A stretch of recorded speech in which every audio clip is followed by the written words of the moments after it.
சினிபாட் தமிழ் நேயர்களுக்கு வணக்கம். சிகரம் தொட்ட தமிழ் சினிமா நிகழ்ச்சியோட 42வது எபிசோடுக்கு உங்களை அன்புடன் வரவேற்கிறேன். இந்த வாரம் சிகரம் தொட்ட தமிழ் சினிமா நிகழ்ச்சியில நம்ம பார்க்க போற படம் என்னன்னா, கார்த்தி, தமன்னா மற்றும் சந்தானம் நடிப்பில் 2011ஆம் ஆண்டு பொங்கல் பண்டிகை என்று வெளியான சிறுத்தை.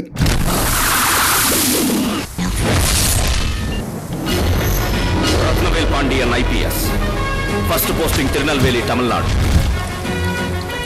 7 வருஷம் சர்வீஸ்ல 12 transfer, 4 promotion, 24 encounters.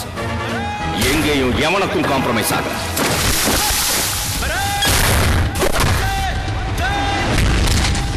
Raja Raja okay okay rocket Raja Raja Raja rocket ராஜா. என்ன வேலை பாக்குறீங்க? என்ன கேக்குறீங்க? சொல்லுங்க. விட மாட்டீங்க. நீங்க ஒரு சாஃப்ட்வேர் இன்ஜினியர். ஐயோ, நீ டோக்கு ஃபிகர் கேள்விப்பட்டிருக்கேன். இது என்ன மக்கு ஃபிகரா இருக்குது? தாவ நேருக்கு நேரா பாக்குற அந்த நிமிஷம் என் கண்ணுல ஒரு சொட்டு பயம் இருக்க கூடாது. என் உதட்டுல சிரிப்பு இருக்கணும். என் கை மீசைய முறுக்கிக்கிட்டு இருக்கணும். பாண்டியன், ரத்னவேல் பாண்டியன்.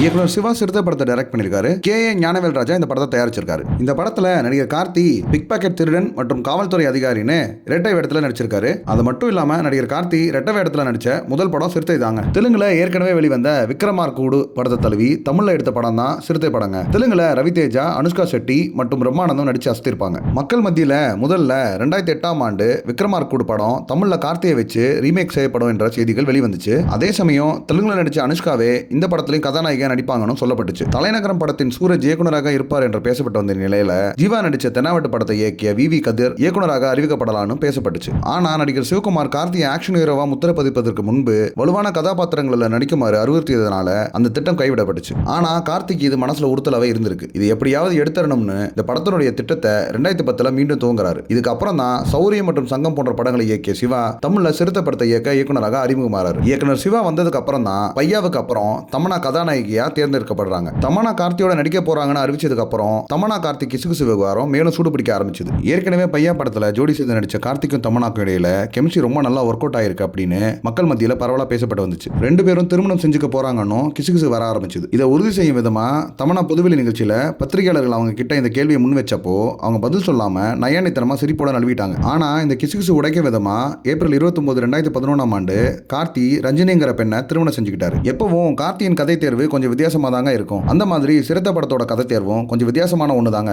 ஏன்னா இதில் இடம்பெற்ற கதாபாத்திரத்துல திருட்டுத்தனம் கொண்ட ராக்கெட் ராஜாவை நடிச்சிருப்பாரு. அதே சமயம் ஒரு ஸ்ட்ரிக்டான ஒரு ரகடான போலீஸ் ஆஃபீஸராகவும் நடிச்சிருப்பாரு. அப்படி ஒரு சேலஞ்சிங்கான விஷயத்த ஈஸியா கையாண்டு ரெண்டு கேரக்டருக்குமான டிரான்ஸ்ஃபர்மேஷனை சூப்பரா டெலிவரி பண்ணிருப்பாருங்க. கார்த்தியோட சேர்ந்து சந்தானமும் போட்டி போட்டு காட்டுப்பூச்சி கேரக்டர்ல காட்டுன்னு காட்டிருப்பாருங்க. இந்த படத்துல இடம்பெற்ற சந்தானத்தோட ஒவ்வொரு காமெடியும் சூப்பர் டூப்பர்னு தாங்க சொல்லணும். ஆனா இந்த காட்டுப்பூச்சிங்கிற கதாபாத்திரம் இவ்வளவு ஃபேமஸ் ஆவதற்கு காரணம் யாரு தெரியுமா? அது ஒரு உண்மையான திருடன் தாங்க. நடிகர் சந்தானம் இந்த கதாபாத்திரத்தை நடிக்கிறதா கமிட் ஆனதுக்கு அப்புறம் சந்தானம் ஒரு உண்மையான திருடன் கிட்ட அறிமுகமாகி அவரோட ஒரு வாரம் டிராவல் பண்ணியிருக்காருங்க. அந்த கேரக்டர் எங்க போகுது, என்ன பண்ணுது, எப்படி பேசுது அப்படின்னு அந்த திருடனோட பாடி லாங்குவேஜ் உட்பட எல்லாத்தையும் கலெக்ட் பண்ணியிருக்காருங்க. அதுக்கப்புறம் இவர் வீட்டுக்கு வந்து 2 நாள்லயே சந்தானத்தை தேடி போலீஸ் வந்துட்டாங்களாம். ஏன்னா அந்த காட்டுப்பூச்சிங்கிற திருடன் இவர் கிளம்பி வந்த மறுநாளே கைவரிசையை காமிச்சிருக்காருங்க. அப்புறமா போலீஸ் கிட்ட மாட்டிருக்காரு. போலீஸ் கிட்ட, சார் நான் திருடல, 2 நாளா சந்தானம் சார் கூட தான் இருந்தேன், வேணும்னா அவர்கிட்ட கேட்டு பாருங்கன்னு சொல்லிட்டாரு போல. இந்த படத்துக்காக சிறந்த காமெடியான அவார்டு வாங்கி அந்த அவார்டை காட்டுப்பூச்சிக்கு திருடனுக்கு டெடிகேட் பண்ணியும் இருக்காரு. அந்த கேரக்டருக்காக எக்ஸ்ட்ரீம் அளவில் மெனக்கடலை போட்டிருக்காருன்னே சொல்லலாம். சிறுத்தை தமிழ் திரைப்பட ரசிகர்களுக்கு